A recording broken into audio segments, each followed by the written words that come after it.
The Alps, from Slovenia to Switzerland, a journey across Europe's most prominent mountain range.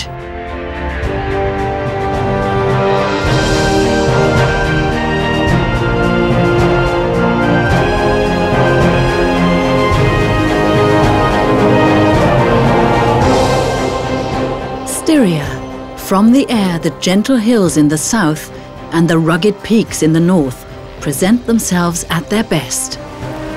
Alpinists cross the gorges on land and through the water.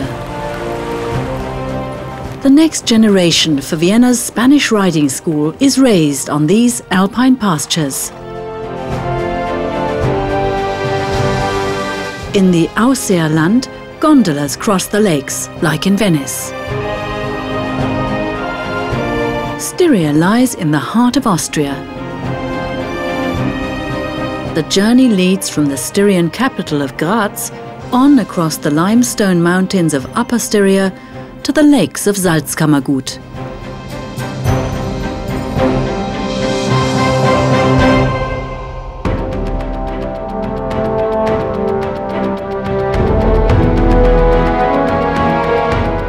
Graz is the second largest city in Austria.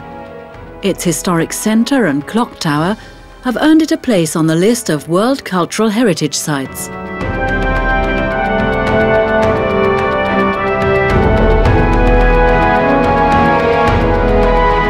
In the middle of the old town, there's a piece of modern architecture.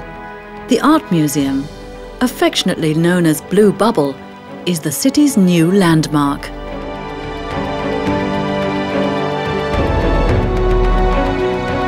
The terracotta roofs regularly need to be inspected and replaced. To do so, roofers must climb to precarious heights.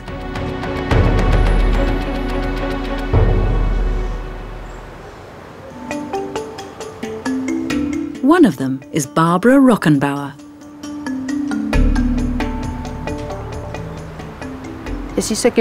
It's a feeling of freedom and literally being on top of the world. The highest rooftop I was ever on was in Hofgasse.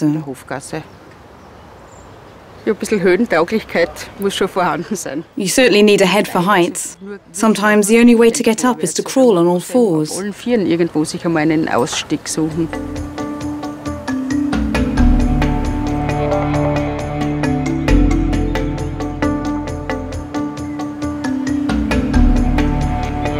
Working on the steep roofs in the historic part of the city is like mountain climbing and just as dangerous. Even after all these years, Barbara is still fascinated by the views from the rooftops. When I stand up here, the atmosphere is so special. You can see over the rooftop summits. From up here it all looks so unmanageable and unruly, and you certainly need professionals to take care of it.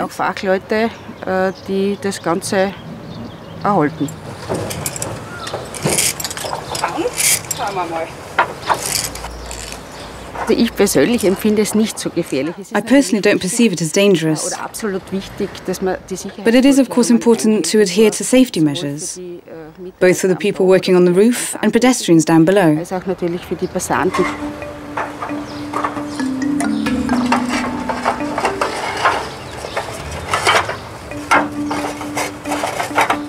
Ropes and spring hooks are some of her most important work tools. To check a roof, she needs to remove some of the tiles. The woodwork underneath may have rotted over the years.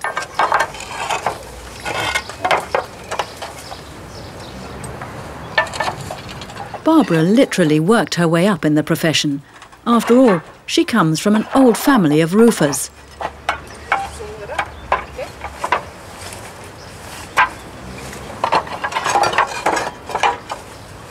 My father already became interested in saving the roofs in the old town decades ago. It was his deep conviction that the historic fabric of these buildings should be preserved.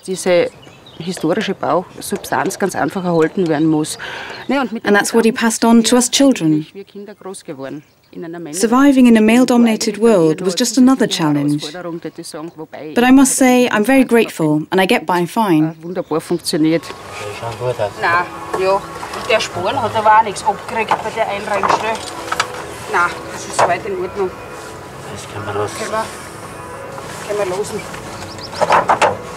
Especially in the historic part of the city, the roofs must be inspected regularly.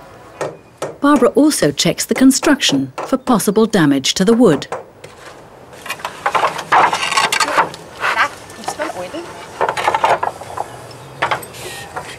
The woodwork here is fine and can continue to support the weight of the tiles. Every single tile also has to pass a sound test. This helps Barbara to determine if there's enough tension in the tiles and if they are leak-proof. We mustn't forget that the tiles that we have up here are up to 600 years old.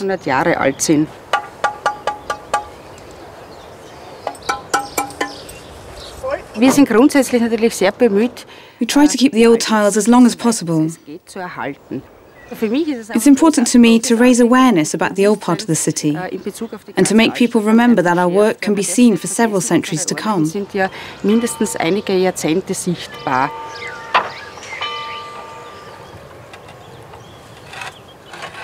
Industrially manufactured tiles wouldn't match the rest of the cityscape. So the new tiles Barbara uses are cast in old moulds with historical materials.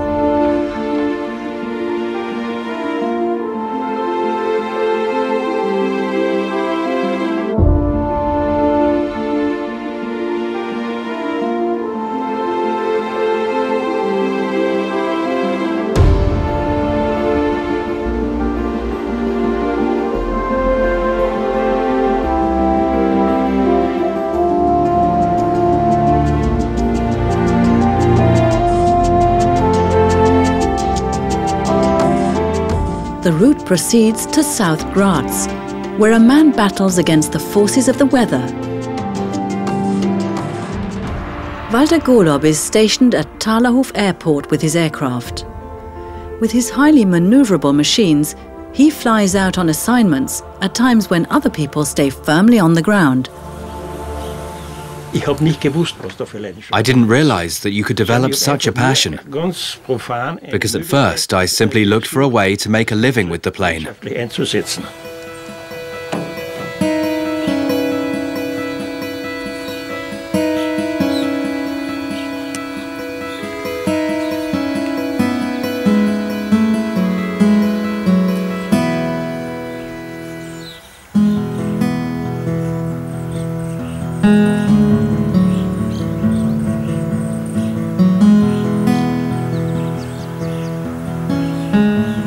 The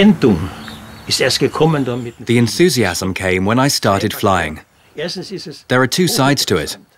On the one hand, flying is incredibly interesting, as every day is different during a storm. It's very exciting, and that's part of the thrill.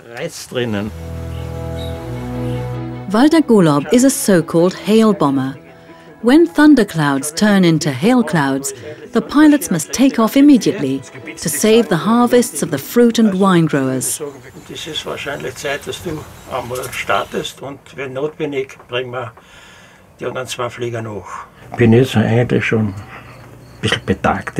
I'm getting on a bit now, but I still enjoy flying. For the last 25 years, I've spent 5 months a year here in my caravan, from the beginning of May until the end of September.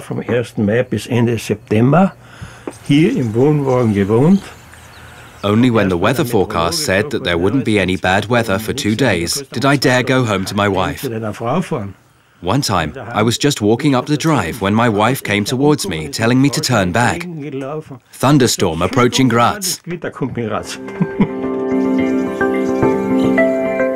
pilots often have to decide quickly whether to take off.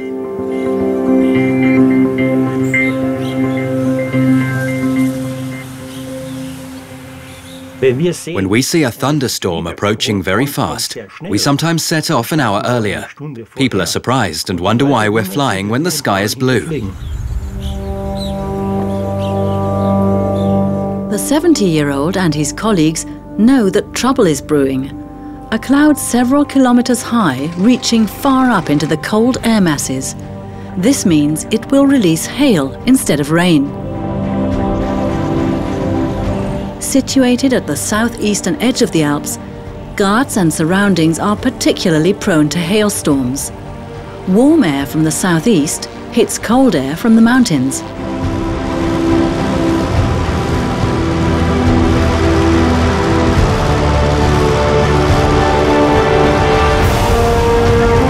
With their aircraft, Golob and his team fly right into the eye of the storm, when all other pilots would make a large detour. But this is where the hail bombers must fire their ammunition, silver iodide, which is burned in large combustion chambers attached to the plane.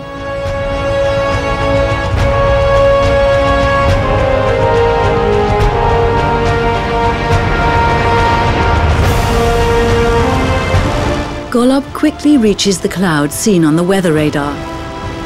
He fires the combustion chambers so that the silver iodide can flow out. Its fine molecules serve as condensation nuclei. Millions of them are injected into the cloud on each mission, causing small drops to develop, turning hail into rain. But flying through thunderclouds is highly dangerous.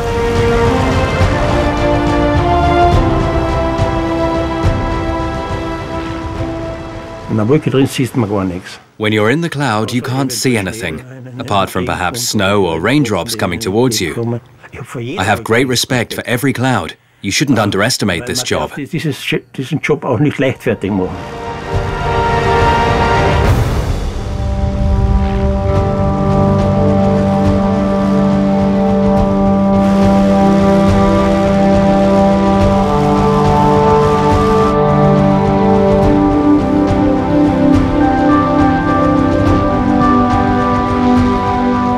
Today, Walter Golob aimed his ammunition well and lands safely on the airfield.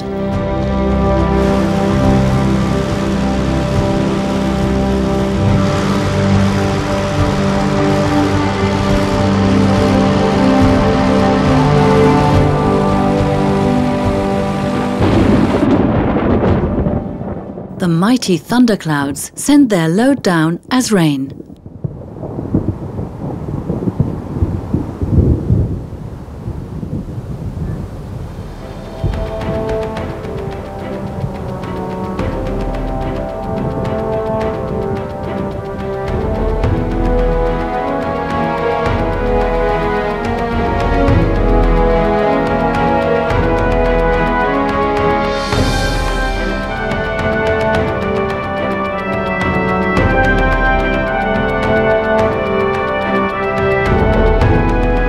The route continues over the mountains to the west, to the home of one of the most famous horse breeds in the world.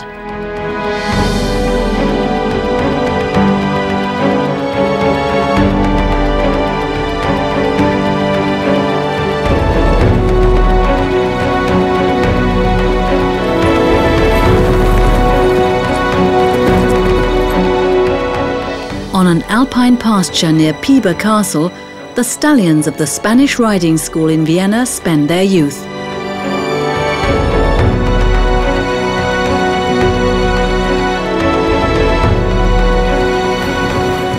Known for their white coats, Lipizzanas are not born that color.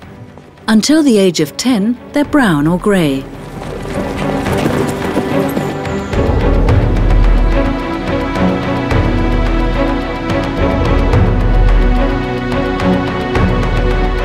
Every one of these stallions is worth a fortune and has a pedigree dating back for centuries.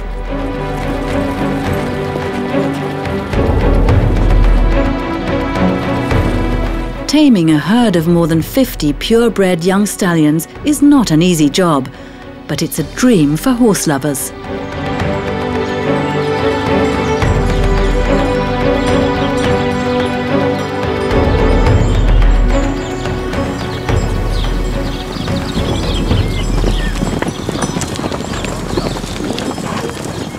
Jakob Hofer works at the Lipizzana stud at Piber Castle. When I go out into the field, I have to show the herd that I'm the boss. That way nothing can happen.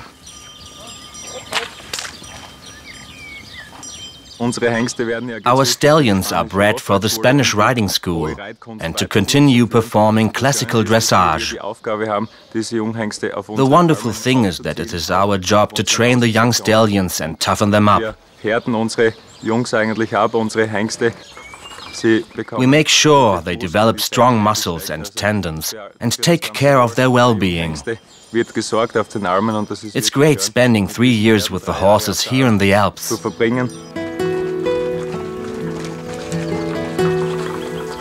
The Alpine Pastures lie in the mountains around Piber Castle, where the stud farm is based.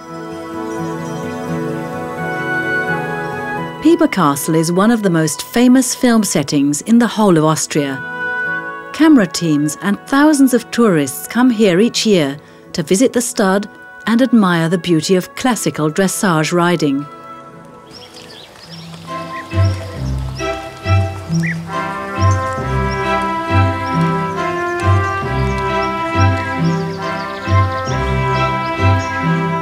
Their riders teach the horses the classical movements. The steps and styles go back to a century-old tradition.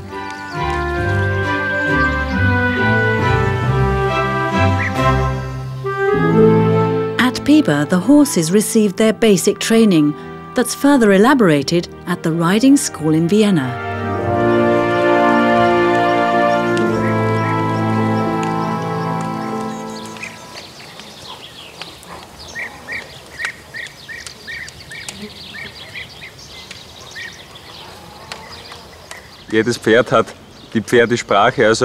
Every horse has its own language. Years of experience teach you that. But when the horse is working with people, it has to learn to follow the instructions of the person and trust them. When the horse goes back to the herd, other rules apply. There they have to follow the orders of the leader of the pack.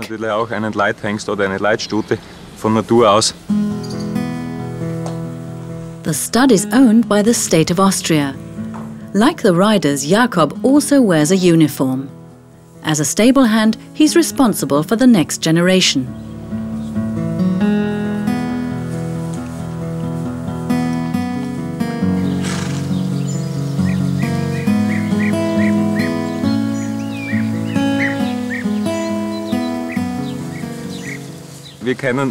We know all of our horses. That surprises visitors as, to them, they all look as white as each other. It takes about 6 months until you can really tell all of our brood mares apart. There are round about 60 or 70 of them. And the next challenge is when they have foals and to know which foal belongs to which mare. But it's great if you've known the horses from when they were young and they come back to the stud to breed themselves. At lunchtime, when it gets hot, they are brought into the stables to relax, get some shade and have a drink. In the evening, they look forward to going back out into the field.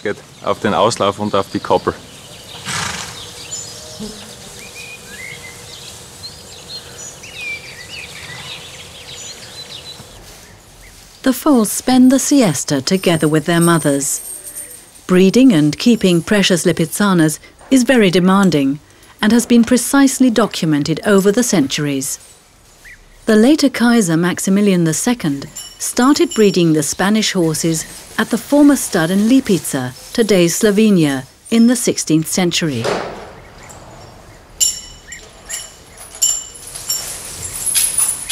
Lipizzanas that are selected for the Spanish riding school must fulfill strict requirements.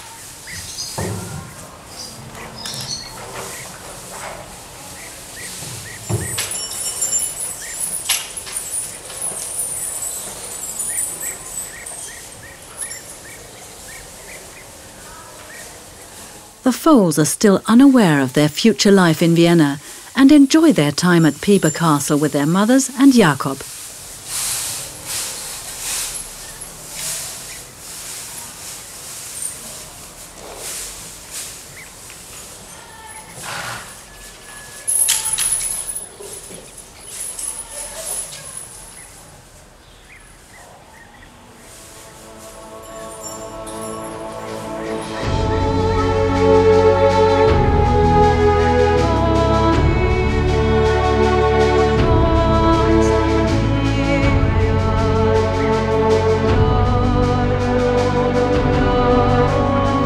The journey continues along the southern edge of the Alps to Herberstein.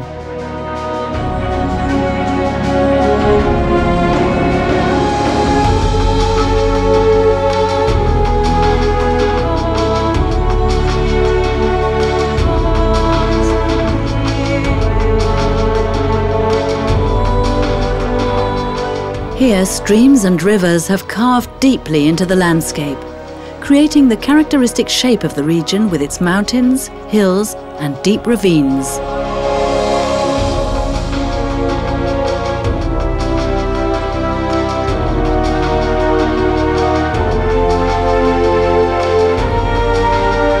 Herberstein Palace is tucked away on a rock between the mountains, protected by the course of Feistritz River. Herberstein Palace was in fact a castle of robber knights that sought refuge in this secluded spot. Robber knights became nobility, and the castle became a palace with gardens that have lasted until today.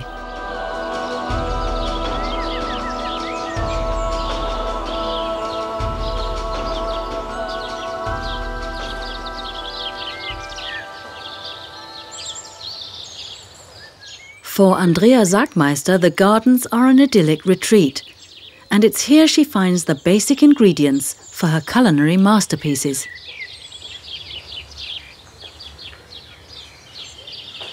I like to surround myself with beautiful things, and I simply love roses. Their scent, their colour.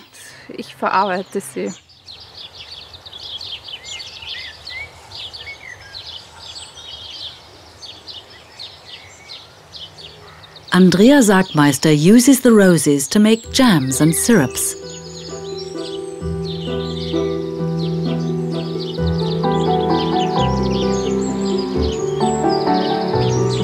Over the decades, the Wild Palace garden was restored by the lords of the castle, guided by old prints and paintings. Jam queen Andrea Sackmeister fell in love with the historical rose varieties.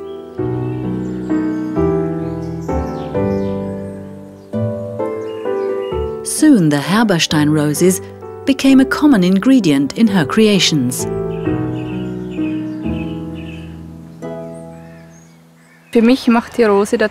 I think the scent of roses is so interesting. And I really like the colours when the flowers are in full bloom. The historical English roses are my personal favourite.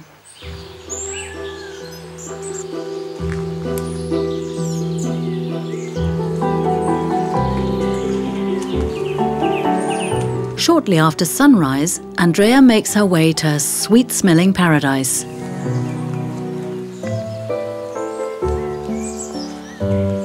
There are classical English roses as well as new breeds. Andrea picks the first blossoming plants early in the morning when the first rays of sun open the buds.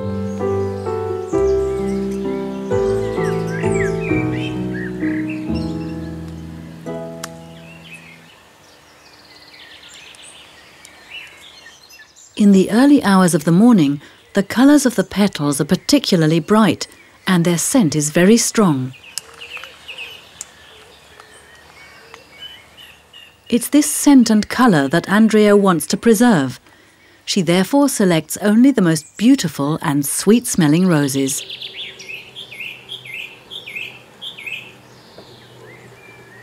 The scent of the roses varies in intensity. They also have different aromas.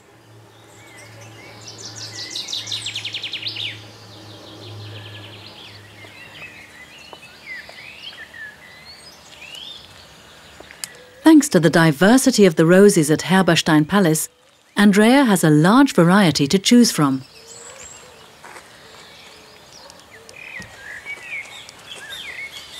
And due to their daily trim, the roses bloom up until the autumn.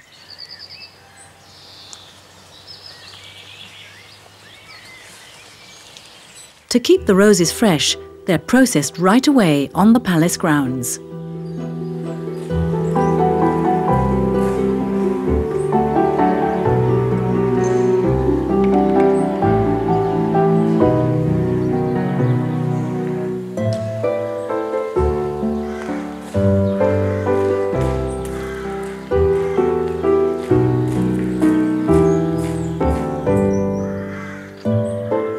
To boil the roses, she first heats a sugary syrup. Andrea's rose delicacies only contain natural ingredients.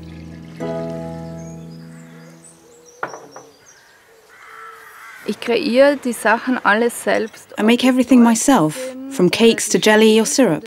I never make more than 3 litres or 3 kilos in one pot, so that I retain the full fruity flavour and the full bloom ends up in the jar.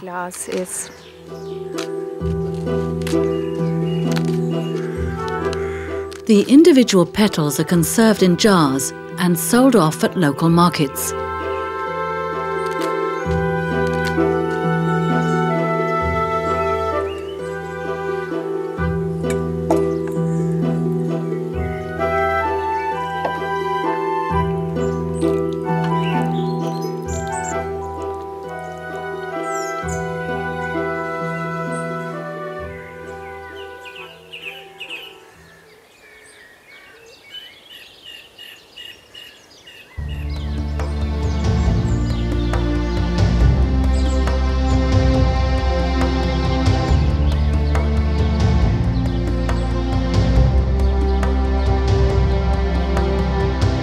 From the roses at Herberstein Palace, the journey continues to Semmering, the mountain pass with the world's very first mountain railway. The route leads over the Fischbacher Alps to the north. Before the mountains around Semmering appear on the horizon, a picturesque landscape is revealed from above. This Gothic pilgrimage church was built on a mountain ridge to be seen from afar.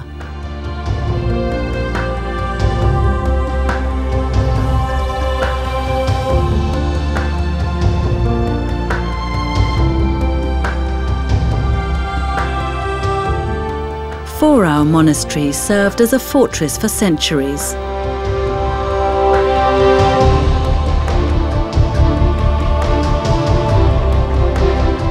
The railway over the Semmering Pass was constructed in 1854. At the time, it was considered a milestone in railway history. Today, it's a World Heritage Site and still provides the regular service from Vienna to the south.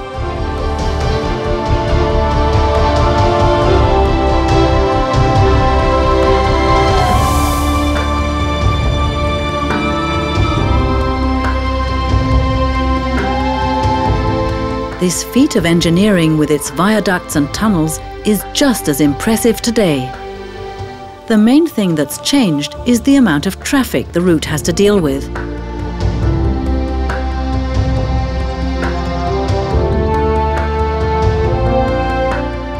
During the fin de siècle era, many wealthy Viennese settled in Semmering.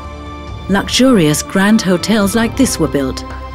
With a train, Semmering could easily be reached. The well-to-do from the imperial capital could take a breath of fresh mountain air right on their doorsteps and escape from the fumes of Vienna.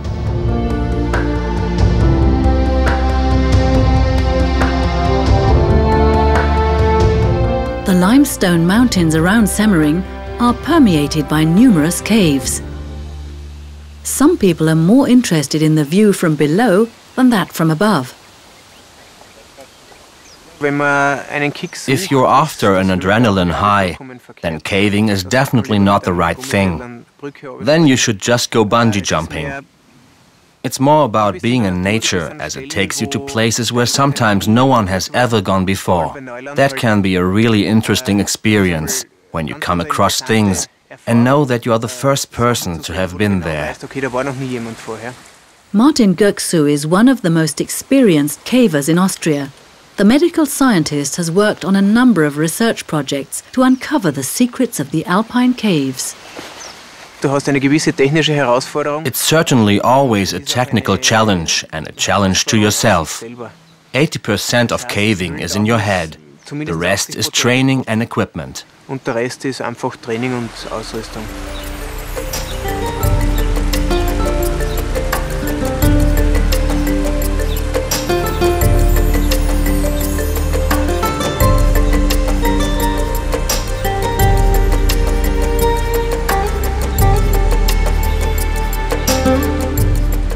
There are still some caves that are new ground, but those are always very difficult to get to. Sometimes you have to climb up for meters with all your equipment. The starting point is so remote that the actual diving and exploring tends to take up only a very small portion of the expedition.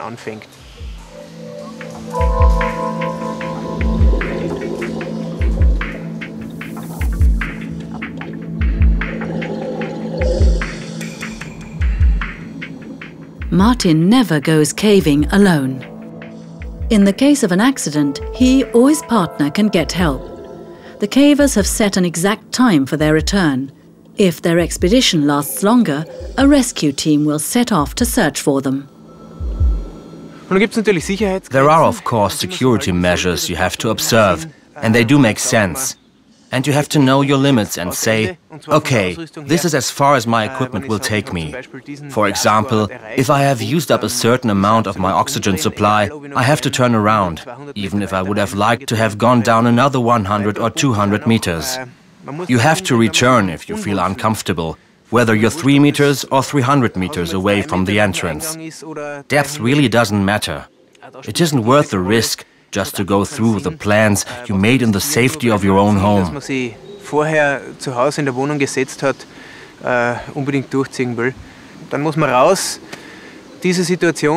Then you just have to get out. The best thing to do then is practice the situation that caused you to feel insecure in a safe environment, until you could do it in your sleep. Then it suddenly feels like second nature. Super unangenehm war plötzlich ganz normal.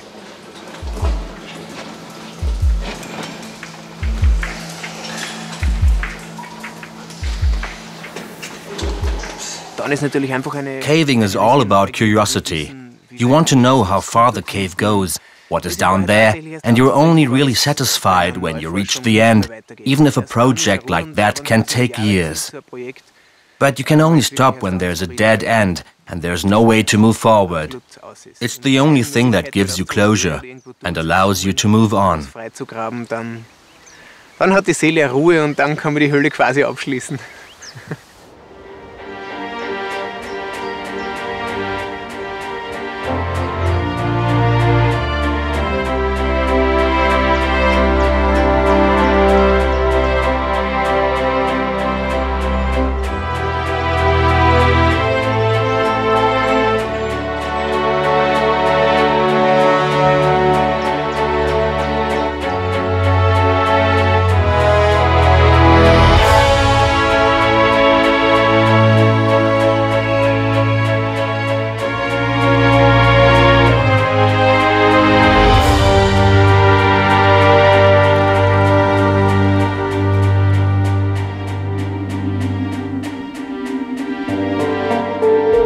The next leg of the journey takes us to St. Martin am Grimming.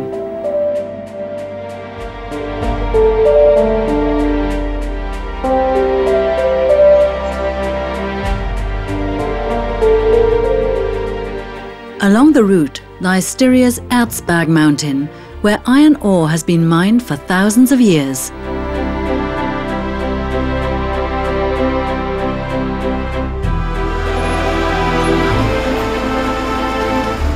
"900 horsepower lorries carry the stones off to be processed.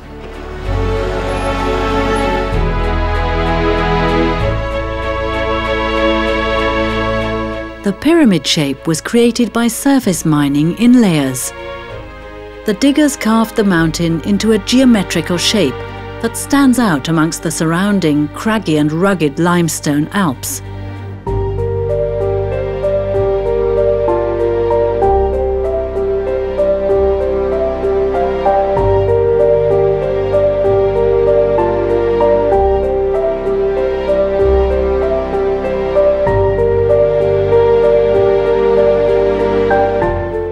In a world where resources are dwindling, iron ore is still in high demand. The industry is still flourishing in Upper Styria and is one of the most important employers.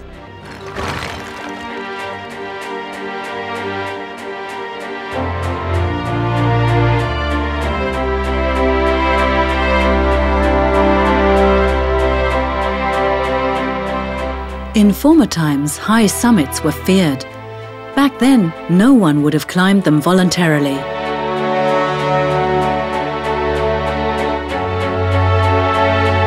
With tourism came the birth of alpinism, and with it the thrill of reaching the highest mountaintops.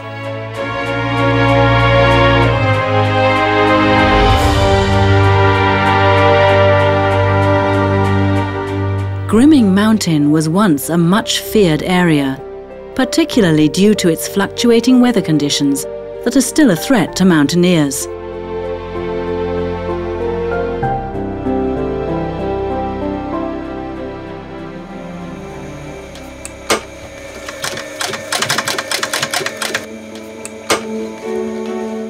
Down in the valley, things are more peaceful. Here in the region, the national costume is still widely worn, even by the younger generation. And the shoes that go with it are made by Sonja Grill. I'm a qualified shoemaker, and I tailor them to suit the individual wishes of my customers. Not necessarily people with foot problems, but people who want the colour to suit their clothes and have to have just the right shoe. Sonja Grill makes so-called Haferl shoes. The basis of every pair is the right leather. When she cuts it, she already creates the shape of the shoe. Leather is a wonderful material. It can be shaped easily and allows you to be creative.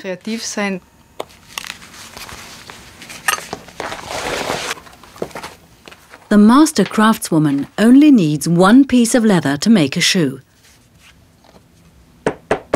My father worked in the profession for almost 50 years here, so I practically grew up in the workshop. From a young age, I would help out.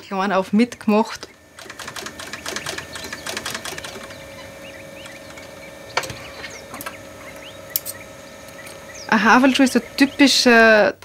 shoe is typically associated with our national costume, which traditionally has a top without seams. Here in Aussee, it's mainly black and green, but any combination of colours is possible.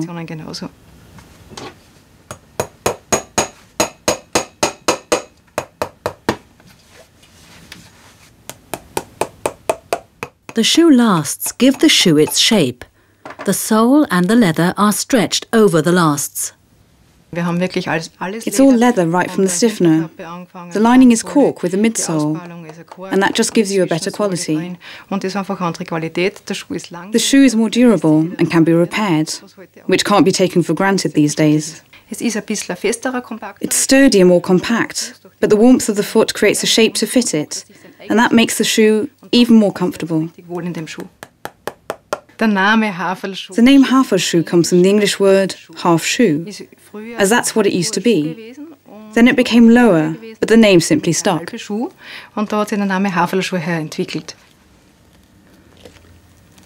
top part of the sole is hand-sewn. A Haferl shoe doesn't just last a season, but for many years. So Sonja sews each stitch with care.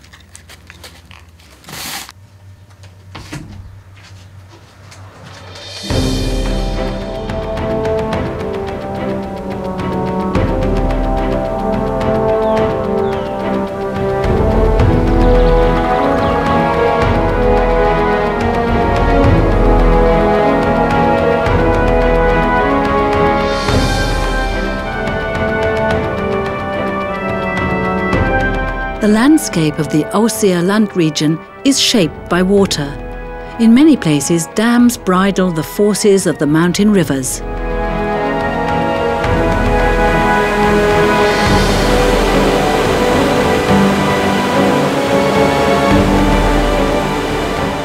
In other areas, there are still gorges and waterfalls that have been left in their natural form, like the river Salsa.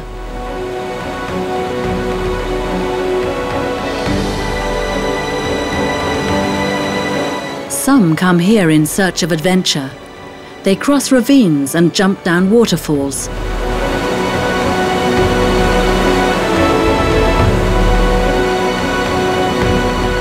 The sport of canyoning requires a high level of alpinist skill.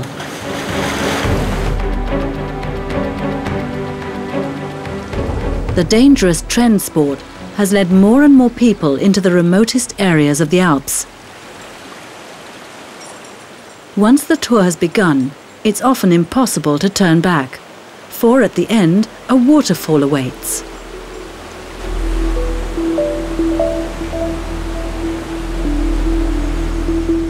Almost every weekend, Eva Grössinger hikes through the gorges with her friends.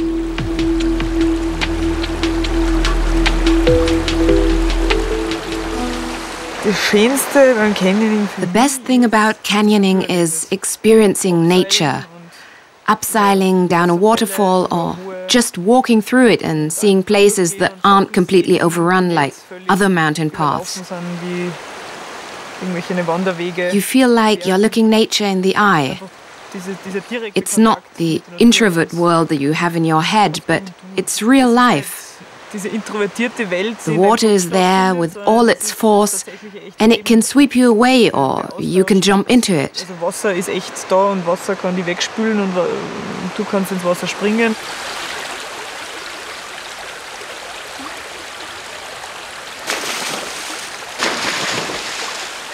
Canyoning tours lead through the remotest areas of the Alps.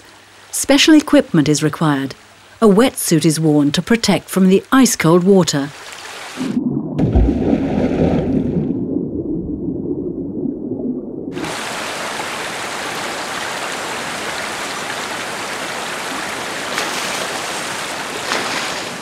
The most important thing to bear in mind and what is most dangerous is the temperature, the cold and the weather.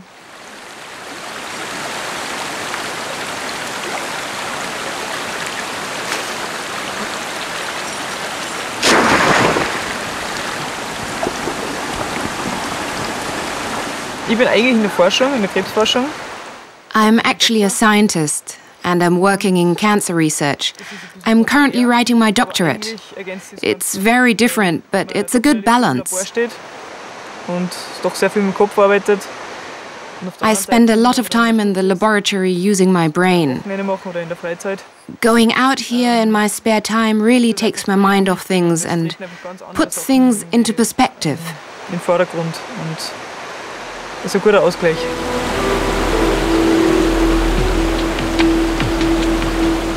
The climax and end of the tour is a 10-meter jump. In most of the gorges you don't actually jump, but now and again there are jumps and it's fun. But you really have to check that there are no stones at the bottom or rocks or that any branches have got caught. That's the most important thing, to check every pool before you jump. Jedes Becken.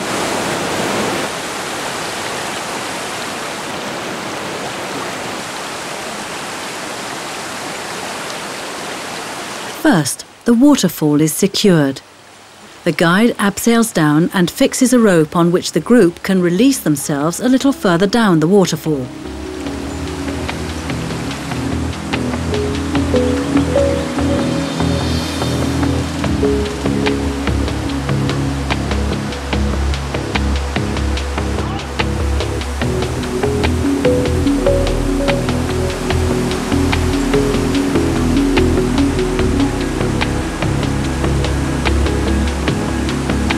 Jumping right from the top would be too dangerous.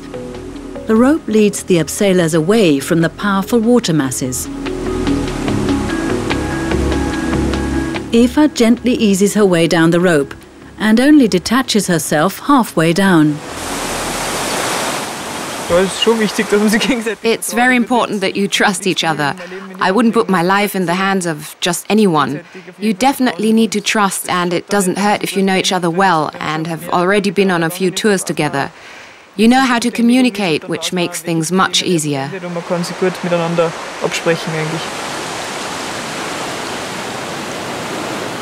The waterfall on Salsa River is one of the most spectacular places at the edge of the Salzkammergut.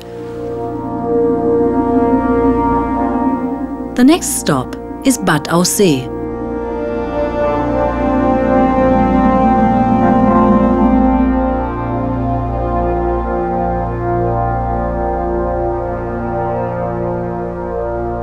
In this ancient cultural landscape, salt has been mined for centuries.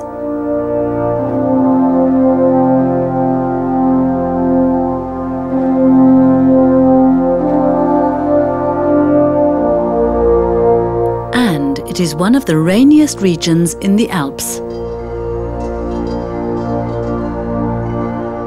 Nestled between the mountains are lakes that attract tourists to the area.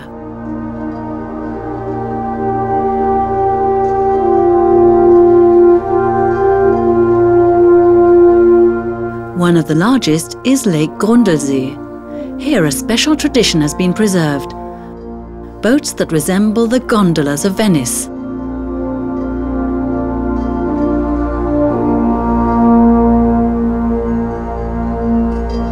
Today the waters of Grundlsee are calm, perfect for a trip on a plateau, as the boats are called here.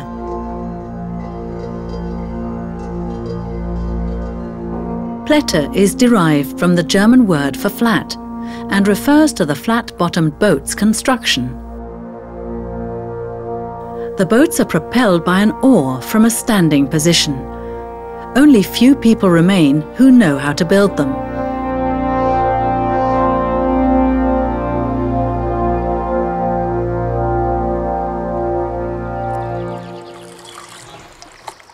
Erhard Amon is one of the masters of this craft. His carpenter's workshop on Lake Grundlsee has a long tradition.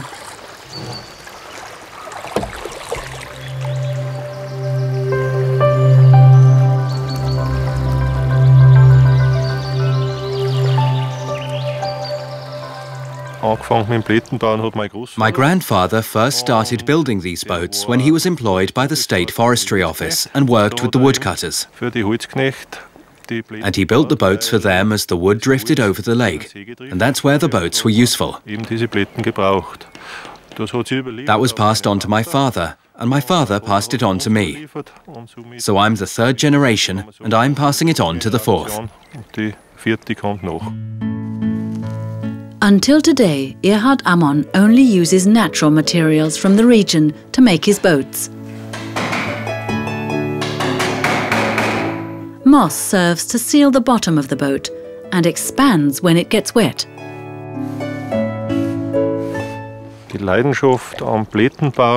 I'm passionate about making the boats.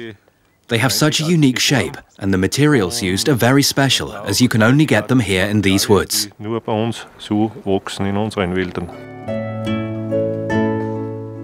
Erhard bends the twigs until they're flexible enough to be used as rope. Natural materials are much more durable than many products made of fiberglass or plastic.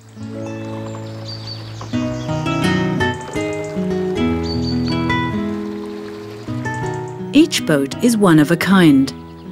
Before it's launched into the water, the master craftsman and his brother attach the oar to the willow tree rope.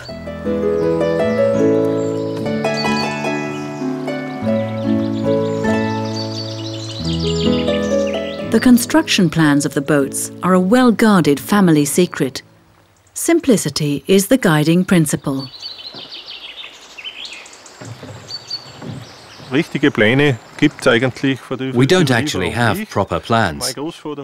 My grandfather just thrust this base into our hands and said all we needed to know was on that.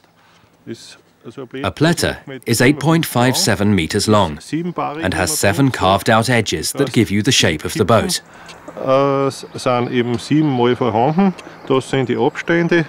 These are the spaces, these are the widths, and these are the heights of the sides. That really is all you need.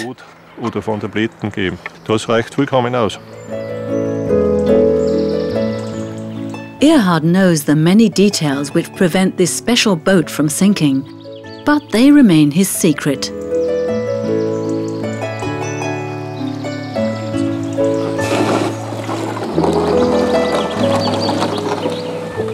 Just as many people will never discover how to propel the flat boat with only one oar.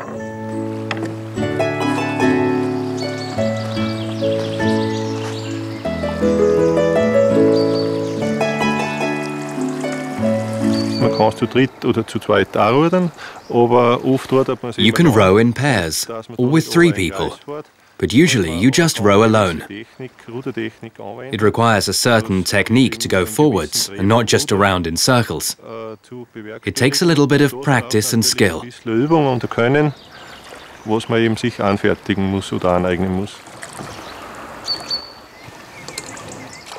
The young people who grow up here quickly learn and enjoy it.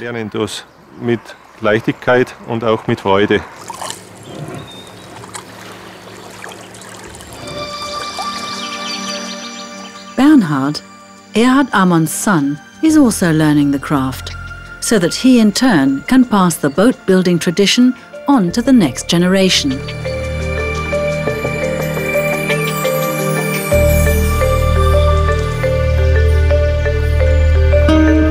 Around here, many traditions have been preserved.